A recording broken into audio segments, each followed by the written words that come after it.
Olá, boa noite, tudo bem? Meu nome é Adilane Pevisan e venho aqui para falar para você que a gente vai dar continuidade nos nossos vídeos. No vídeo anterior eu estava falando com vocês sobre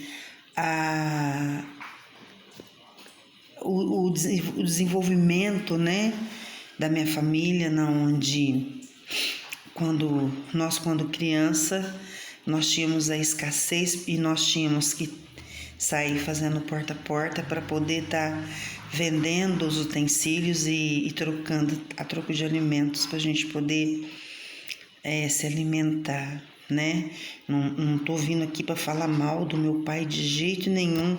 Tô vindo aqui para falar que as feridas foram curadas e que hoje eu sei que ele é uma consciência, né? Ele hoje é uma consciência que vive, mas ele não está mais presente, e eu tô falando em vida e não já no desencarne dele, nem é do meu feitio, mas para vocês entenderem que nós, fomos uma família bastante simples, bastante humilde, passamos por muitas dificuldades, por muita escassez. Muitas das vezes meu pai deixava faltar porque os prazeres lá de fora, não precisa de eu falar para vocês quais eram melhores do que suprir as necessidades do lar, e era isso que acontecia, por isso que faltava às vezes em casa. E quando a minha mãe e o meu pai se casaram, a minha mãe não foi muito bem aceita na família da falecida esposa do meu pai. A minha mãe passou por muitos desafios porque ela não foi aceita dentro da família. Então ela teve assim uma dificuldade bastante grande, um desafio bastante grande.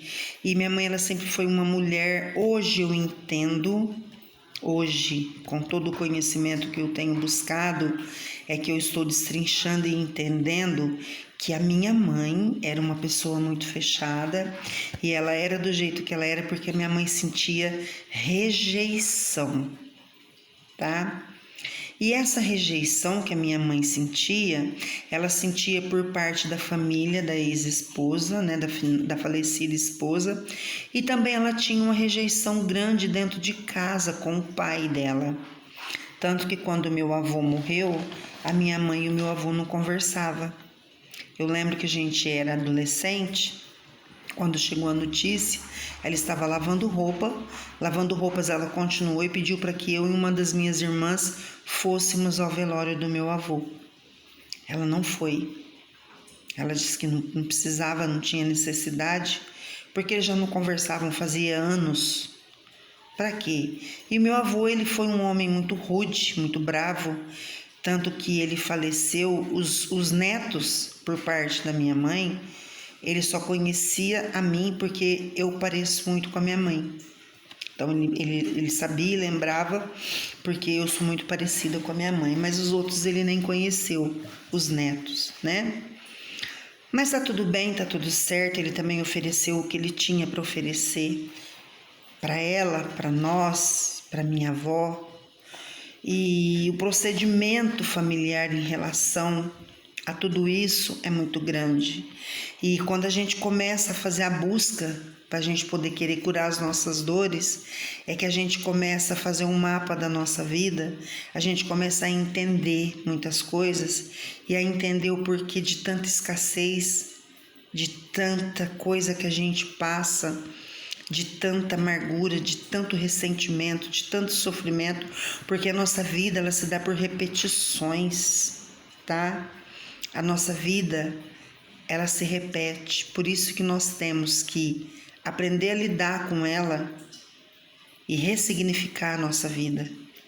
Por isso que é bom a gente fazer uma reprogramação para a gente entender que dentro dessas reprogramações a gente vai estar nada mais, nada menos do que deixando o passado lá, porque a gente não vive mais nele, e a gente vai estar fazendo uma reprogramação.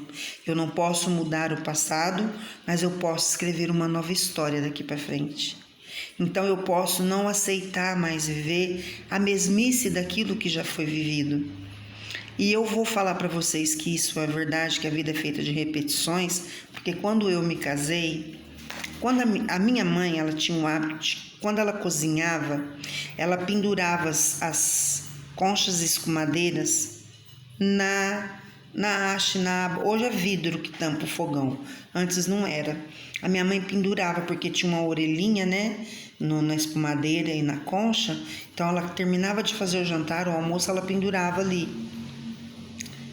E todo mundo que ia tirar a comida, pegava aquela espumadeira, aquela concha, tirava e pendurava no mesmo lugar. Isso já era um hábito que veio, com certeza deve ter vindo de geração em geração. Ela deveria ter visto a minha avó fazer isso, e a minha avó com certeza via a minha bisa fazer isso. E isso veio vindo, né, até nós. Quando eu me casei, eu fiz isso durante muito tempo. O meu filho mais velho, ele era pequenininho, uma vez ele perguntou para mim: mamãe, por que você coloca ali? Eu falei: porque a vovó coloca. Aí eu comecei a prestar atenção naquilo, mas eu não entendia nada, não conhecia nada do que hoje eu conheço. Mas de uma certa forma eu comecei a tirar aquele hábito de mim e colocar num prato em cima do fogão, ou na pia da cozinha, ou em cima da mesa, né?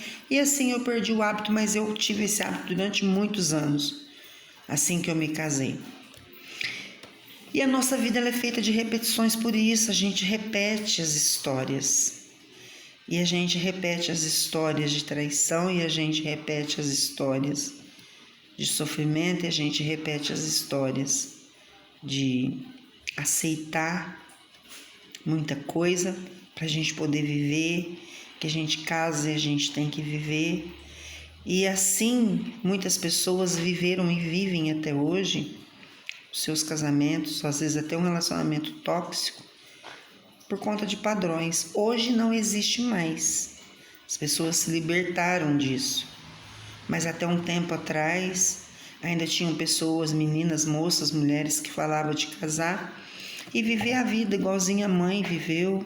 Tem que aguentar, tem que aguentar. Não, a gente não tem que aguentar nada.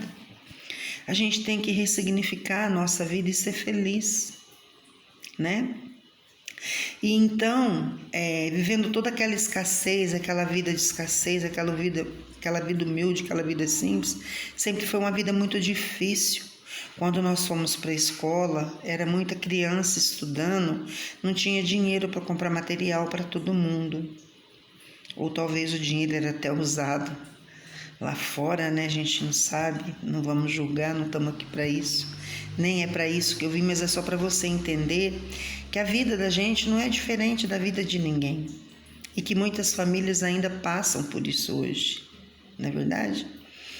E faltava o dinheiro para comprar o material e faltava o dinheiro para comprar a bolsa. E nossa bolsa de escola era uma bolsa, um saquinho de plástico, de arroz ou de açúcar. Quando desocupava, nós brigávamos para saber quem é que ia pegar o saquinho novo. E assim a gente era feliz, íamos para a escola com um saquinho de arroz, um saquinho de açúcar, lavava, enxugava, punha um materialzinho ali dentro e ia para a escola com um saquinho assim. Muitas vezes com a chinela com prego embaixo ou arame, porque não tinha. Ou às vezes tinha que esperar o irmão chegar para poder pôr o calçado dele para ir. E assim foi a nossa vida. E muitas das vezes, as pessoas pensam que a nossa vida foi fácil, que a nossa vida foi um mar de rosas, que a nossa vida foi maravilhosa. Não foi. Lembro uma vez que meu pai e minha mãe estavam passando roupa e ele chegou da rua e ela foi perguntar para ele, né, onde ele estava e que estava falar que estava faltando. Ele deu um tapa no rosto dela, tá? Foi uma cena bastante difícil. E às vezes quando nós passamos por alguma situação parecida dentro de um relacionamento tóxico, a gente não entende o porquê. Mas quando a gente faz a busca da mudança para a vida da gente, quando a gente começa a curar as feridas, a gente vai conseguindo detectar aonde é que está o problema, aonde é que está o desafio, o porquê que é que aquilo está se repetindo na sua vida, no seu relacionamento, na sua casa, com o seu filho, com isso, com aquilo. E aí você vai começando a entender que quando você muda seus pensamentos, a sua vida começa a tomar um novo direcionamento. Porque na verdade, a gente veio nesse mundo não é para mudar pessoas. Nós viemos para mudar pensamentos. E mudando os pensamentos, as pessoas se consertam. Eu não conserto pessoas, eu conserto pensamentos. E consertando os pensamentos, as pessoas se consertam. E é assim que a gente tem que buscar a vivenciar a nossa vida e entender o porquê que muitas vezes a gente passa por tanta escassez, por tanto sofrimento, por tanto desafio e a gente não entende. Mas quando a gente começa a buscar essa nova filosofia de vida, esse novo padrão mental, a gente começa a entender o porquê que muitas coisas acontecem na nossa vida. E passando por toda essa escassez, passando por tudo isso que a gente passou, é que hoje a gente entende que existe sim uma forma, não de mudar o passado, mas de escrever uma nova história. E eu estou aqui escrevendo a minha nova história. E eu estou muito feliz, agradecida com tudo que vem me acontecendo no decorrer desses 4 anos que eu venho estudando e mudando e ressignificando a minha vida. Gratidão por você que esteve aqui até agora. Gratidão a você por estar me ouvindo. Que essa história possa fazer uma diferença na sua vida e que possa te ajudar. Eu tenho certeza que te ajudou. E se te ajudou, deixa lá seu like, comenta, compartilha. Gratidão e namastê. Beijo na alma e até sempre.